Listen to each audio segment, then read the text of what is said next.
Back here on HQ Spotlight as we enter week 6 of the NFL. NFL on CBS has got you covered. In that 4:25 p.m. Eastern window, we get to see Joe Flacco as a member of the Bengals. Feel about that? I don't know, man. I wonder how Joe Flacco feels about that O-line. That's what I really want to know there in Cincinnati as he's taking on the Packers.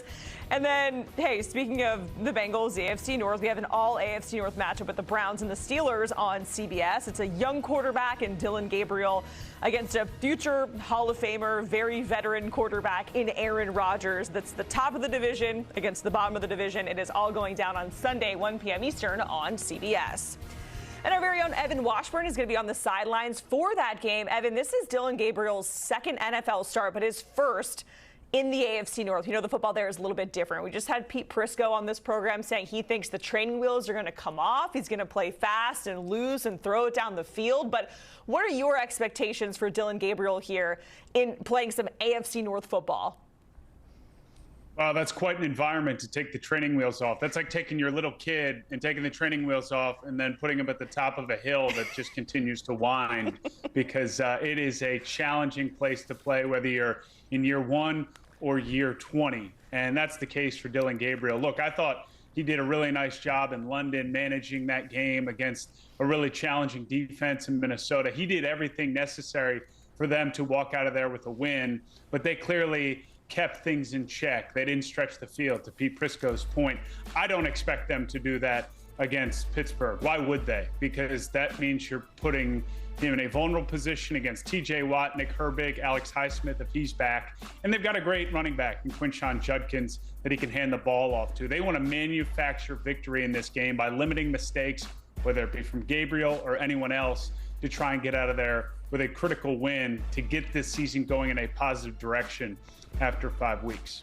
I don't know that any quarterback, rookie or not, wants to be in a vulnerable position against TJ Watt. Let's be real here. We're going to talk more about that a little bit later on. But back to the Browns, you know, Dillon Gabriel is the starting quarterback because of how the Browns have been active here in the trade market, right? So, you know, they benched Joe Flacco, then they sent him off to Cincinnati. And then more recently, they sent Greg Newsome in a 2026 sixth-round pick to Jacksonville for Tyson Campbell and some picks as well. So what do you make of all these different moves that we're seeing here for Cleveland?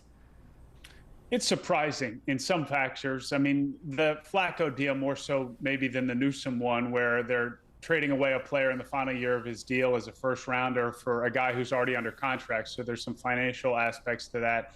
Clearly, they're eyeing next year's draft, so they want to get as much equity as they can going into that draft. The Flacco deal, though, obviously points to their faith in Dillon Gabriel and also not wanting to have Flacco on the sideline there as a guy who wants to play at this point in his career, and he got that opportunity. So I commend them for allowing Flacco to have this opportunity, but it is a bit of a head-scratcher in division, and it's a team they've never traded with in their history as organization, so there's that aspect to it as well. And then it creates, as we know, and it came up yesterday at the press conference for Kevin Stefanski, he's now having to answer questions. Okay, who's the backup? Is it Shedeur Sanders? Is it Bailey Zappi? We'll figure all this out by the end of the week, but it does add to that, if you want to call it drama, distraction, whatever it may be, as a conversation point now about who's backing up Gabriel, because as we know, Jacqueline, it all takes is one play, and all of a sudden that guy is now thrust into a prime spot in Pittsburgh. I don't know if we've ever talked about a fifth-round pick as much as we have about Shedeur Sanders, but that's what comes with the territory, right, when your dad is Dion. If we go to the Steelers and their side of things, they're coming off a bye, but the last time we saw them in action in Dublin, the run game seemed to kind of start clicking and it was getting going. So, Evan, are you expecting that to continue against this Browns defense? I am. And Jacqueline, they were able to do that without their lead back in Jaylen Warren, who appears to be ready to make his return into the lineup. Everybody was thinking, or it appeared, that when Aaron Rodgers joined the Pittsburgh Steelers, it was so that they could be a more explosive offense. Obviously, the signing of DK Metcalf adds to that discussion and that belief. But I think this is the best version of what they can be as an offense, where they run the ball first and they commit to the run game, and then that allows for more opportunities for DK downfield or to break through like he did against the Vikings. And they allow Aaron Rodgers to not have to drop back and put in that spot to take as many hits as he did in the first couple weeks of this season. And then he just needs to make a few wow plays over the course of a game. and help lead them and lean on their defense that seems to have rounded into form as well. So that running game, to do what it did against Minnesota and then do it without Jaylen Warren, Kenneth Gainwell looked awesome, I think is exactly what Arthur Smith, offensive coordinator, and even Aaron Rodgers wants moving forward. Evan, we had a conversation at the beginning of the season, about the Steelers and their defense and how it wasn't the typical Steelers defense, the standard, if you will, that we're used to seeing in the past. Here we are going into week 6, and the conversation as it pertains to the Steelers defense is very different. Second in takeaways, top 5 in sacks. So do you think they can just keep this rolling and kind of continue on this upward trajectory? I mean, I think that's the hope, obviously, and it would match the talent base on that roster. They're getting healthy again after being banged up pretty bad to start the season. Joey Porter Jr. will make his return. He's one of their top corners. Deshaun Elliott, the safety, proved to be a really big piece when he came back 2 weeks ago now after the bye week. I think Derek Harmon, the first-round pick out of Oregon, a big part of stopping the run, because that was the issue, Jacqueline, if you remember a couple weeks ago. They were making plays. They were taking the ball away. That's why they had those takeaway numbers. But they couldn't stop the run, and then that was leading to big plays allowed.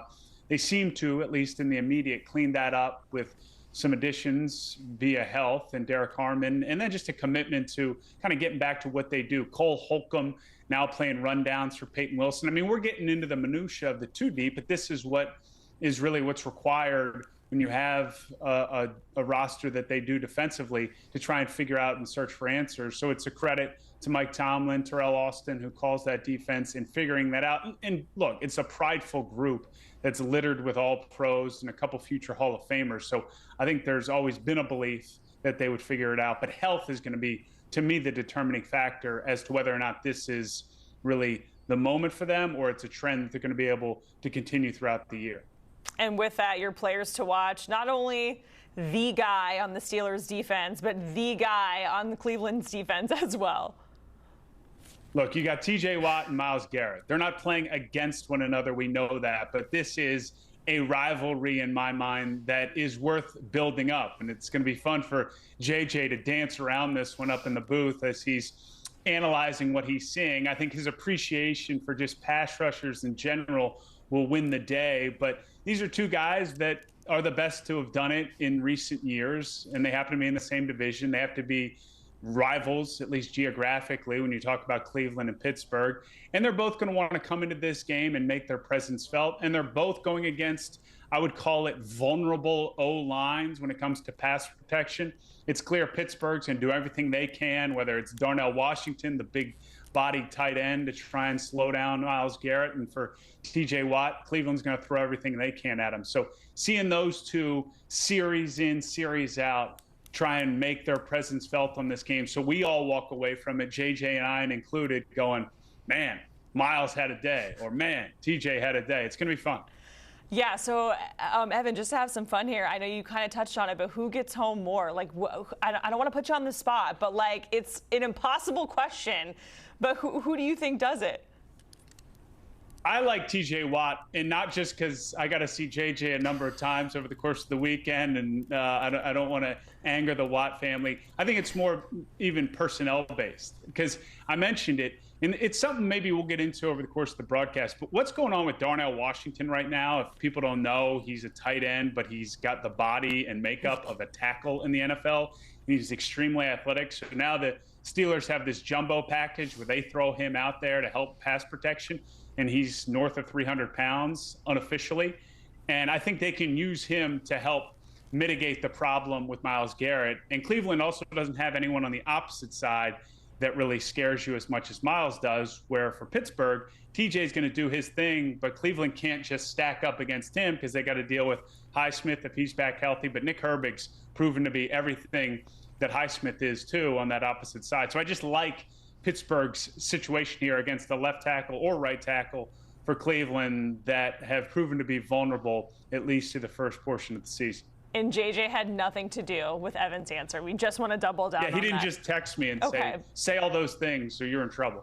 Okay, we believe you. We're going to take your word for it, Evan. We appreciate it. Have fun on the sidelines. A great matchup with the Browns and the Steelers, 1 p.m. Eastern time on Sunday on CBS. It is part of a loaded slate that we have for you at the NFL on CBS. We have the 49ers and the Bucks as well at 4:25 Eastern time. And, of course, you can stream all the action on Paramount Plus as well.